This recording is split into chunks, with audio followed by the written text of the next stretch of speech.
Bhadrachalam BRS ఎమ్మెల్యేని సంతలో పశువుల్లాగా మంత్రి పొంగులేటి శ్రీనివాసరెడ్డి కొన్నారని ఎమ్మెల్సీ తాత మధు ఆరోపించారు. పాలేరులో పొంగులేటి ఓడించాలని ప్రజలు ఇప్పటికే డిసైడ్ అయ్యారన్నారు. అందుకే పాలేరును వదిలి వేరే నియోజకవర్గంలో పోటీ చేయాలని సూచిస్తున్నారు.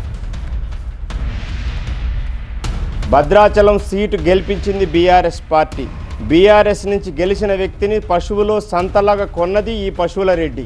కాబట్టి నీకు సిగ్గుంటే ముక్కు నేలకు రాయి.